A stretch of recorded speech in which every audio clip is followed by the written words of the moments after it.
Hello everyone, welcome back to my cooking research channel.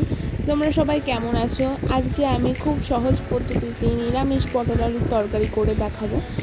তো বেশি কথা না বলে ভিডিওটা শুরু করা যাক। আর ভিডিওটা যদি ভালো লেগে থাকে লাইক, শেয়ার অ্যান্ড সাবস্ক্রাইব করে পাশে থাকা বেল আইকনটি টিপে অল নোটিফিকেশান অন করে দিও, যাতে নতুন নতুন ভিডিও সবার প্রথম তোমার ফোনেতে আসে।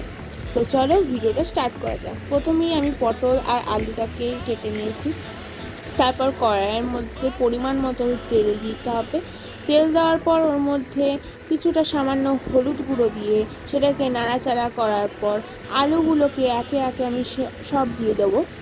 এটাকে আলুগুলোকে ভালোভাবে নাড়াচাড়া করে নিতে হবে। ভালোভাবে আলুগুলোকে নাড়াচাড়া করে নেওয়ার পর এর মধ্যে আমি কিছুটা পরিমাণ নুন অ্যাড করলাম। নুন অ্যাড করার পর এটাকে ভালোভাবে নাড়াচাড়া করে সেটা লাল লাল করে ভেজে নেওয়ার পর তুলে নিতে হবে। তারপর ওই একই কড়াইয়ের মধ্যে কিছুটা তেল দেওয়ার পর সেমভাবেই ওর মধ্যে হলুদ গুঁড়ো দিয়ে পটলগুলোকে ভালোভাবে ভেজে নিতে হবে, যাতে লাল লালভাবে ভাজা হয়ে যায়। লাল লালভাবে পটলগুলো ভাজা হয়ে যাওয়ার পর সেগুলোকেও আমি পটলগুলো ভালোভাবে তুলে নিলাম। পটলগুলো তোলা হয়ে যাওয়ার পর ওই কড়াইয়ের মধ্যে কিছুটা তেল দেওয়ার পর সেটাকে গরম করতে দিয়ে ফোড়নের জন্য দেওয়া আছে গোটা গরম মশলা, তেজপাতা আর সাদা জিরে আর শুকনো লঙ্কা।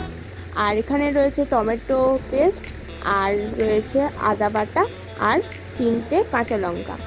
তো এরপর কড়াইয়ের মধ্যে তেল গরম হয়ে যাওয়ার পর এর মধ্যে শুকনো লঙ্কা, তেজপাতা, গোটা গরম মশলা আর জিরে দিয়ে ভালোভাবে এটাকে নাড়াচাড়া করতে হবে।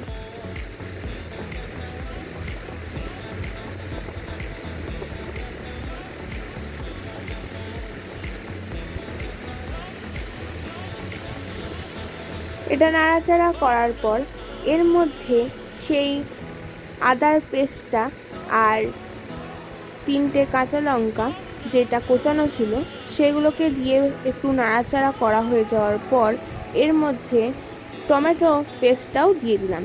তারপর এটাকে ভালোভাবে নাড়াচাড়া হয়ে যাওয়ার পর এর মধ্যে হলুদ গুঁড়ো, জিরে গুঁড়ো আর ধনে গুঁড়ো আর লঙ্কা গুঁড়ো দিয়ে দিলাম 1 টিস্পুন করে। তারপর কিছুটা জল দেওয়ার পর সেটাকে ভালোভাবে নাড়িয়ে চাড়িয়ে নেওয়ার পর এর মধ্যে পটল আর আলুগুলোকে দিয়ে ভালোভাবে নাড়িয়ে নিলাম। নাড়ানো হয়ে যাওয়ার পর এর মধ্যে 1 পাতা সস দিয়ে দেওয়া হলো, আর স্বাদ অনুসারে নুন আর 1/2 টিস্পুন চিনি দেওয়ার পর ভালোভাবে এটাকে কষিয়ে নিতে হবে। কষানো হয়ে যাওয়ার পর এর মধ্যে পরিমাণ মতো জল অ্যাড করতে হবে। এর মধ্যে ঢাকা দিয়ে কিছুক্ষণ পর ফিরে এসে এর মধ্যে 1 চা চামচ গরম মশলার গুঁড়ো আর 1 চামচ ঘি দিয়ে ভালোভাবে নাড়ানোর পর তৈরি হয়ে গেল পটল আলুর তরকারি। খুব সহজেই ঘরোয়া পদ্ধতিতে এই রেসিপিটা কেমন লাগলো অবশ্যই কমেন্ট করে বলো। তো আজকের জন্য টাটা।